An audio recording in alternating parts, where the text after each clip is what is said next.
Prenons cet exemple.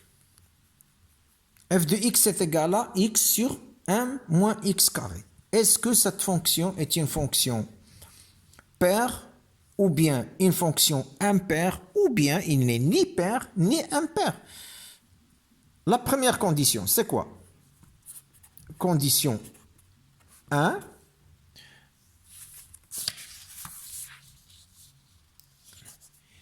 Il faut montrer que quel que soit x appartient à mon domaine de définition, son opposé appartient aussi. Donc je dois, puisque je parle d'un domaine de définition, donc je dois trouver le domaine de définition. Ici, à quoi est égal le domaine de définition? Je sais très bien, il faut que cette quantité-là soit supérieure ou égale à 0. Il faut que 1 moins x carré soit supérieur ou égal à 0. Or, 1 moins x carré, c'est un polynôme dont le coefficient de x carré, a, le coefficient a de x carré ici est égal à moins 1 négatif. Donc, les racines sont 1 et moins 1. Et par suite, la fonction, le signe de a, ça va être entre moins 1 et 1. Donc, directement, moins l'infini, moins 1, 1, plus l'infini, 1 moins x carré, voilà les racines, et signe de a à l'extérieur des racines. Donc, pour que le domaine de définition maintenant, il faut que cette partie-là soit supérieure ou égale à 0. Où est-ce qu'il est supérieur ou égal à 0? Et voilà, entre moins 1 et 1.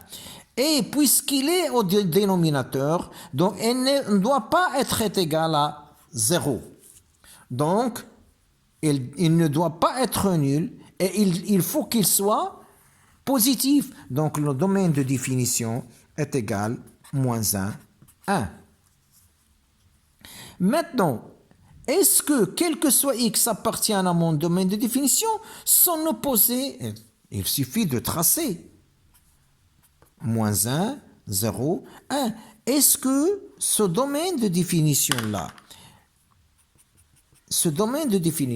est-ce qu'il est symétrique par rapport à 0? Oui, bien sûr, cette partie est la même que cette partie. Donc, quel que soit moins x ici, quel que soit x ici, son opposé se trouve ici. Donc, la première condition est satisfaite. Ce n'est pas un domaine de définition déséquilibré. C'est un domaine de définition équilibré, autrement dit symétrique. Très bien, maintenant je vais passer à la deuxième condition. C'est quoi la deuxième condition? Je dois chercher f de moins x. Est-ce qu'il est égal à f de x? S'il est égal à f de x, donc elle est paire. S'il est égal à moins f de x, donc elle est impaire. S'il n'est ni est égal à f de x, ni est égal à moins f de x, donc il n'est ni paire ni impaire. Très bien. F de moins x directement. La variable maintenant, c'est moins x. Donc, c'est moins x sur 1 moins x au carré est égal à moins x sur 1 moins x au carré, c'est x au carré. À quoi est égal à ça? Est égal à moins x sur 1 moins x carré. Est égal à moins. Et cette quantité, c'est quoi? C'est tout simplement f de x. Donc, c'est moins f de x.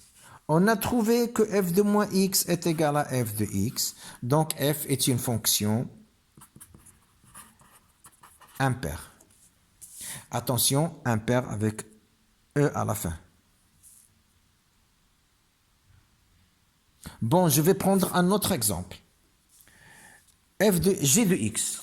G de x est égal à cosinus de x sur la valeur absolue de x moins 3. La première condition, c'est quoi? La première condition, je dois chercher le domaine de définition. Et l'ensemble des x appartenant à R tel que la valeur absolue de x-3, il faut qu'il soit différent de 0. La valeur de x moins 3 est égal à 0. C'est-à-dire quoi? C'est-à-dire la valeur absolue de x est égale à 3. Et la valeur absolue de x est égale à 3. Ça veut dire quoi? Que x est égal à 3 ou bien x est égal à moins 3. Regardez une chose. Si x égale à 3, la valeur absolue de 3 est égale à 3.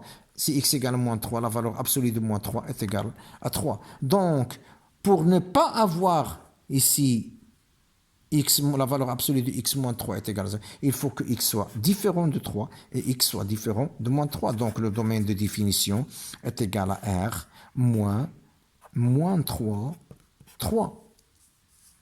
Autrement dit, domaine de définition est égal à moins l'infini moins 3. Je vais enlever moins 3, moins 3, 3. Je vais enlever 3 et 3 plus l'infini. Est-ce que ce domaine-là est symétrique par rapport à 0? Je vais l'écrire. J'ai ici moins 3, 0, 3. Mon domaine de définition, c'est quoi? C'est ça maintenant. C'est R privé de moins 3 et 3. Est-ce qu'il est symétrique? Oui, car tout ce que j'ai ici, je l'ai ici.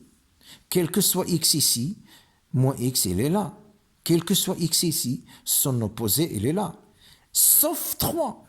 Je n'ai pas 3 ici, mais aussi je ne l'ai pas ici. Donc c'est très bien. Donc ce domaine-là est vraiment un domaine qui est symétrique par rapport à 0. Donc la première condition est satisfaite à Radingolo dans quelle que soit conclusion, quel que soit x appartient à mon domaine, moins x aussi appartient à mon domaine. Maintenant, je passe à la deuxième condition, f de moins x. F de moins x, à quoi est égal?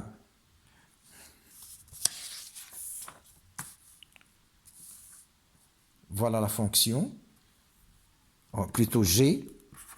G de moins x, à quoi est égal? Cosinus de moins x sur la valeur absolue de moins x moins 3. Or, cosinus de moins x, on sait très bien que cosinus de moins x est égal à cosinus de x. Et la valeur absolue de moins x, c'est quoi? C'est la valeur absolue de x, moins 3. Et c'est quoi ça? C'est la fonction g de x. Donc, on a trouvé g de moins x est égal à g de x, donc la fonction est paire.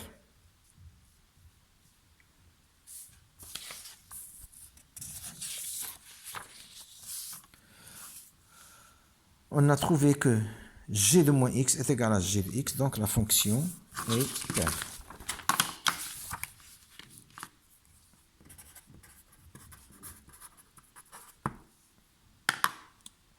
Et ce sera tout pour aujourd'hui.